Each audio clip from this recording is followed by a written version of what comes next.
Здравейте, мили мои! От едно известно време гледам рекламата на определени препарати на фирмата Flamingo.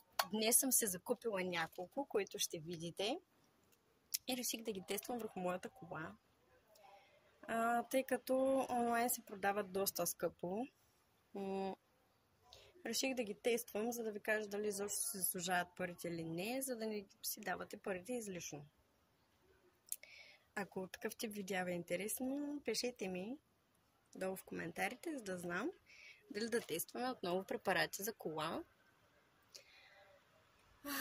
Първо ще започнем с възстановяването на боята на колата, тъй като моята е доста старичка и на места вече е беленка, ожуленка, боята не е вече окей, ще видите. Ще тестваме. Едната част ще бъде напръскана с спрея, другата няма да бъде, за да видим каква е разликата и дали вършат работа. Така ще постъпим с всеки един препарат, който съм закупила, за да видим реално колко са ефективни и дали изобщо се заслужават. За целта ето тази част ще я направим с препарата, а другата част няма да бъде с препарата. Ето сега ще нанесем препарата.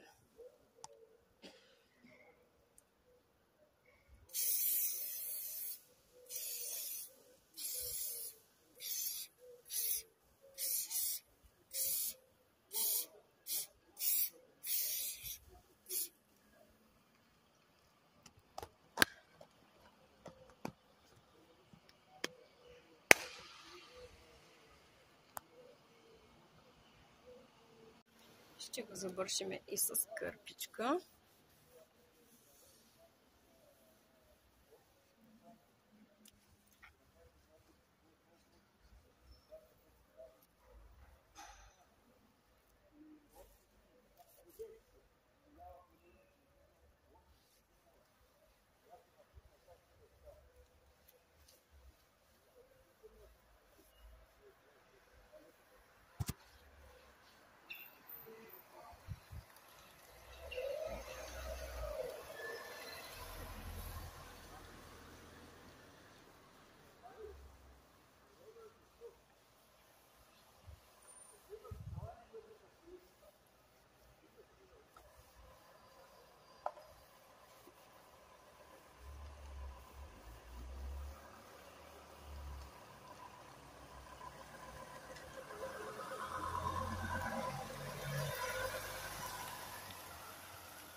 Така, на камерата не знам колко се личи, но тази част е с препарат, тази е без препарат.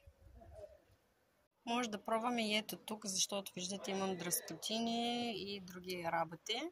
Така че ето тук също ще сложим от препарата. Тук.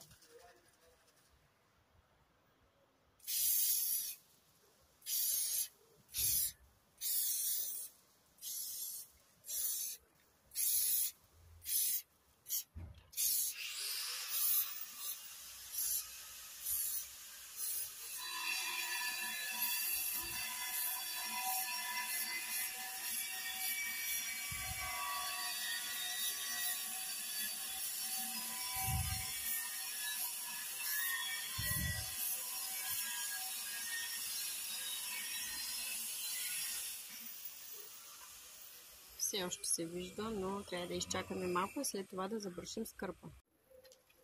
Тръгваме да забърсваме.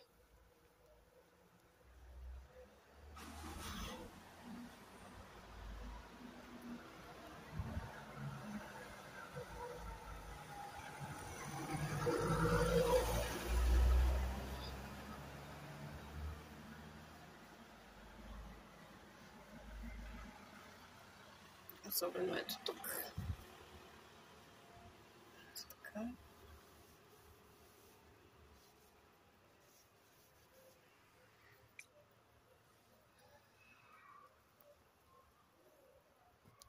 Ето това все още си личи.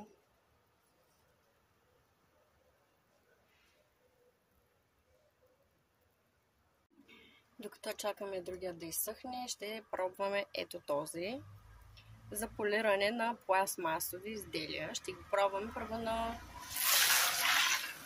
моите прагове. Ето как изглеждат моите прагове. Това ще го почистим.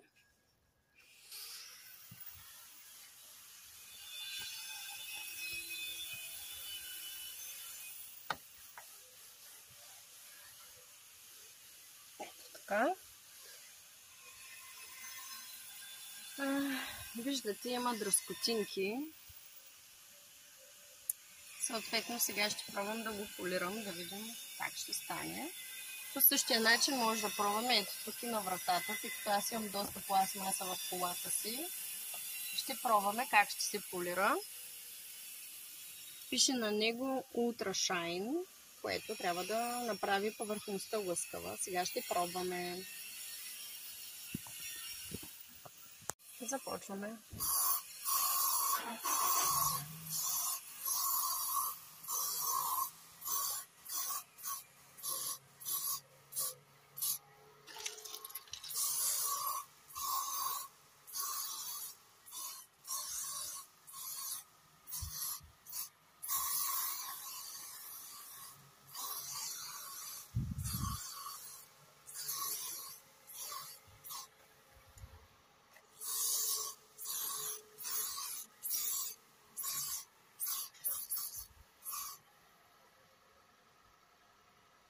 Пише, че трябва известно време да оставим препарата да подейства и след това да завършим с суха кърпа.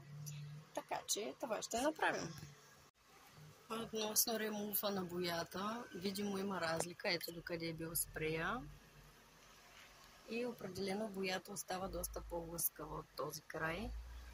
Но под този ъгъл, ето виждате ли разликата? В момента се вижда този край и този край. Там откъдето е минал спрея, определено има разлика. Така че това за боята на този етап според мен работи. То чакам действието на втория препарат. Ще започнем с третия, който е за почистване на тапицерия. Имам една мръсотия, която ме дразни от много време на тавана на колата. И ще пробваме ефекта върху нея, тъй като е доста видима и ще си пролича, ще свърши ли работа или не. Тук е петното горе на тапицерията, адски дразнещо е, така че сега ще напръскаме него. Ето, напръскахме петната и трябва да разтъркаме насам малко. Ето така, да обхване петната. Пише, че 30-40 секунди трябва да изчакаме да подейства, така че ще го изчакаме. Ето е разликата от препарата. Виждате как стои по-бяло от останалата част. И тук по същия начин. Но явно това не е зацапване, ами по-скоро е вече притъркано. Но виждате, има разлика. Значи препаратът действа. Там, където съм го нанесла, препаратът действа. По този начин може да се избелим буквално целият таван. Сега тази повърхност ще я забършим с хартия, за да може да попие препарата и да видим дали ще остане Ultra Shine, както в момента блести. И започваме.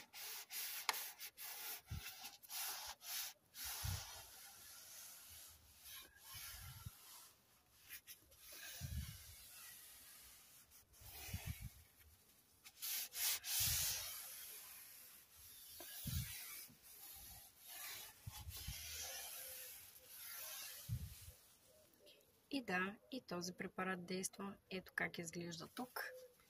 Сега ще забършим и тази повърхност.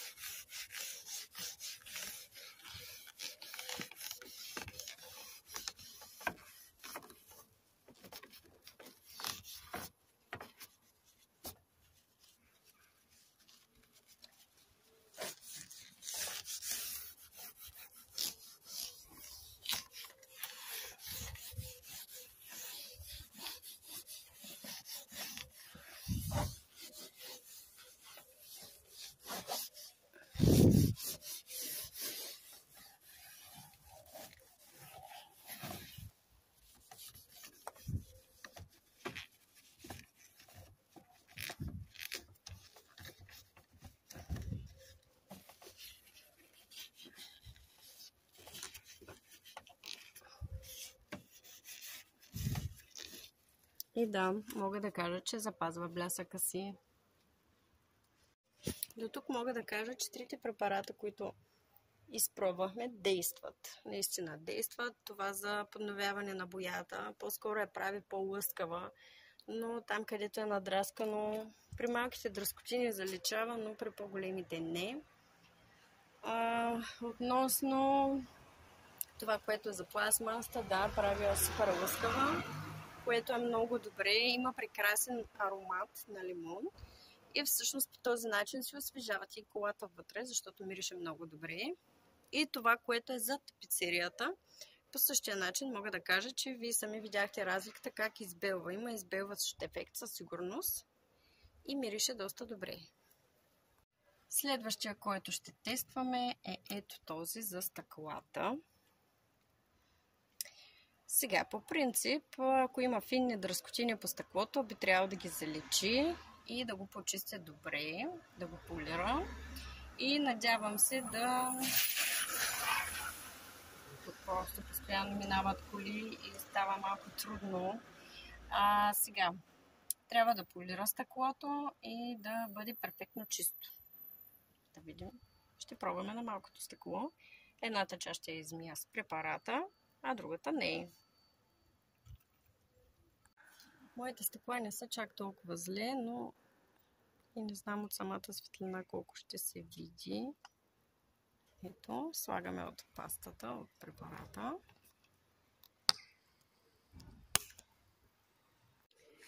И ще разтъркам от този край. Ето така.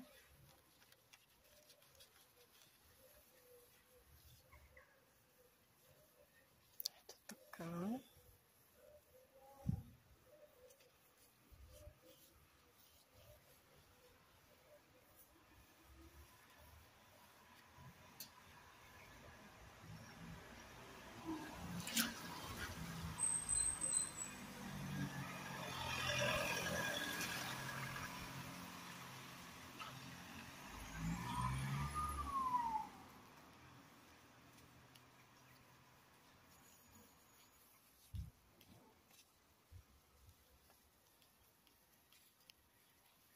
Така, да, съгласна съм. Добре почиства, но ще пробваме и от вътрешния край, тъй като имам мръсотия от вътрешния край, заради детето. Сега, когато го почистих отвън, не се вижда много добре, но ето на моменти има букучета. И ето сега ще го почистим от вътрешния край. Ето така.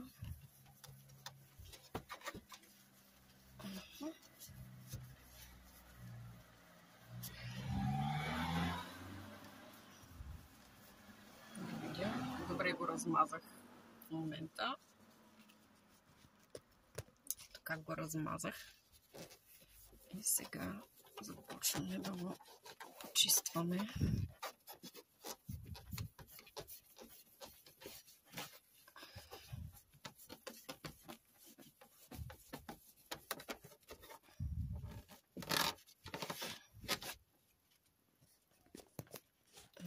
Така, тук трябва да го забършим още малко.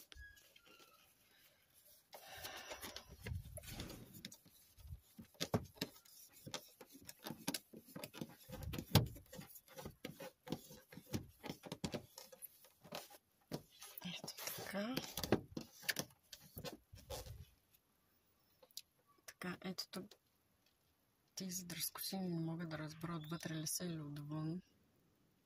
Ето съвсем слабо се виждат. Но аз имам фолио и може вече и самото фолио да бъде за смяна, така че... Но ето прозорецът изглежда доста по-чист. Макар че моите никога не са били мръсни и все пак. Така, ще пробваме едно огледалото с препарата за стъкла, да видим как ще го почистите, като огледалото е мръсно от дъжда и ще си проличи много повече. Така, ето така. Започваме да нанасяме.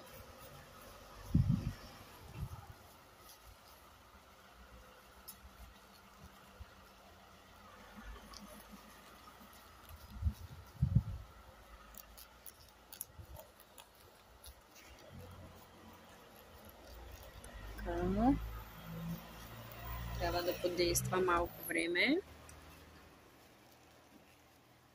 Така най-лошото е, че започва да вали в момента. Така че трябва да действаме по-бързичко.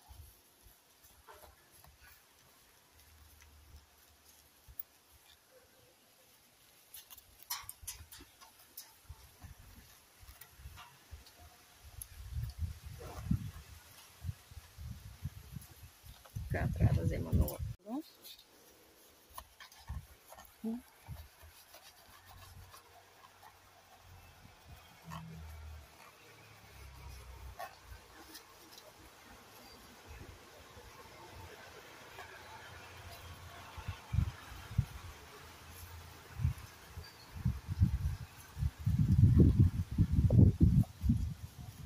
Всъщност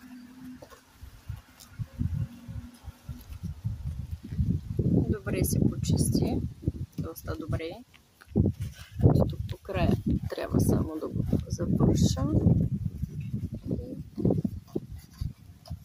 Мисля, че огледалцето наистина се почисти добре.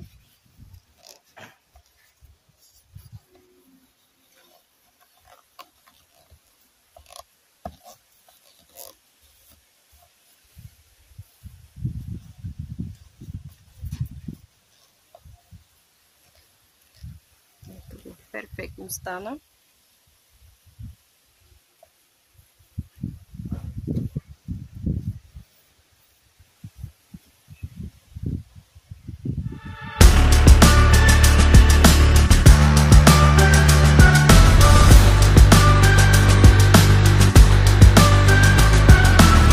Outrageous, but I own it. No stranger to the moment.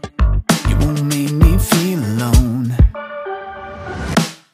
You see that I'm broken, not trying to fit into your mold.